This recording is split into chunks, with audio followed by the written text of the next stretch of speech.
Alright guys, well I'm back today with an overview of the JAKL from Palmetto State Armory.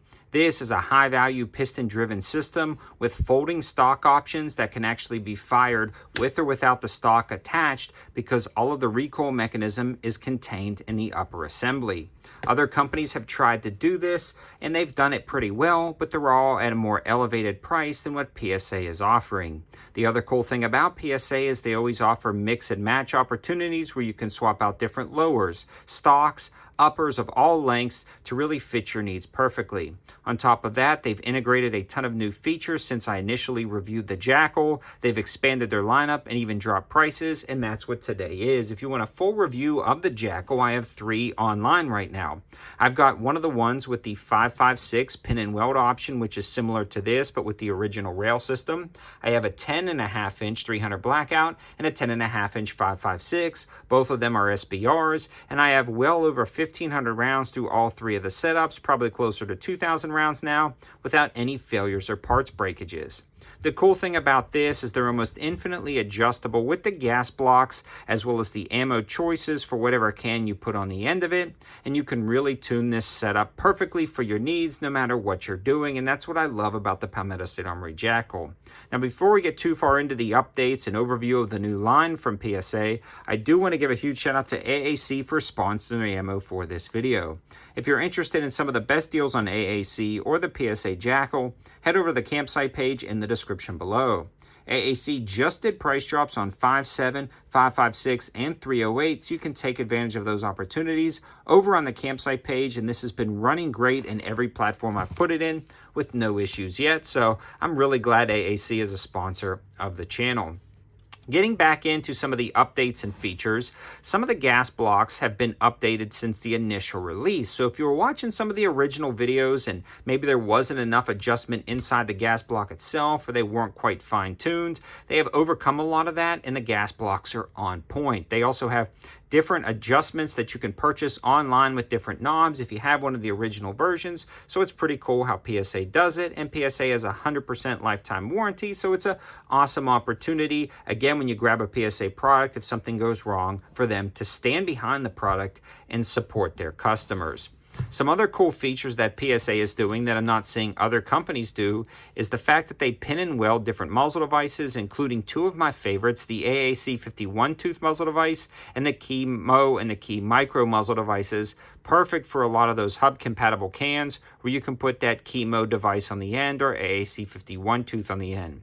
Now these are pinned and welded to either a 13.7 or 14.5-inch barrel, making them 16 inches overall in length. And you don't have to worry about locking these down, timing them, or rock setting them for your can because they're already permanently attached with that pinned and weld, making these perfect suppressor hosts, especially with the adjustable gas block. When you combine those 2 features alone, as well as the piston-driven system keeping the gas out of your face up front, this is one of the absolute best suppressor hosts on the market for a full-size 5.56 setup. It just works across the board, and it really absorbs the recoil impulse of what you're shooting because the heavier rail and gas system of this piston-driven system, as well as the adjustments with the gas system to finely tune it in for your specific needs, just really killing it.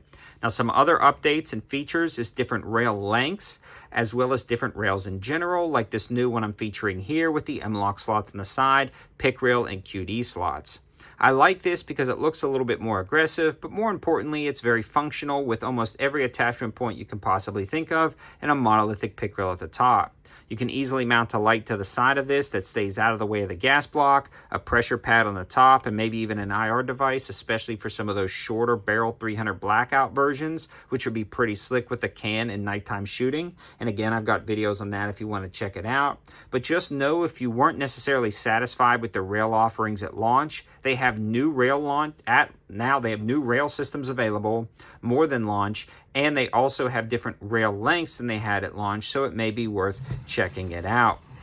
The other cool thing about these guys is a lot of their complete lower assemblies that were offered in the past started around $300, but they just dropped a few new versions, including this new Zukov stock furniture version that features a Magpul Zukov stock.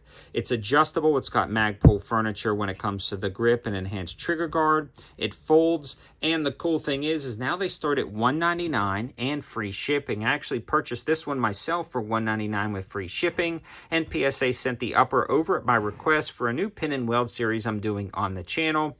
So I thought that was just a nice way to get into the JAKL at a little bit more affordable price. Some of the complete 10.5-inch upper assemblies start in the early 600s.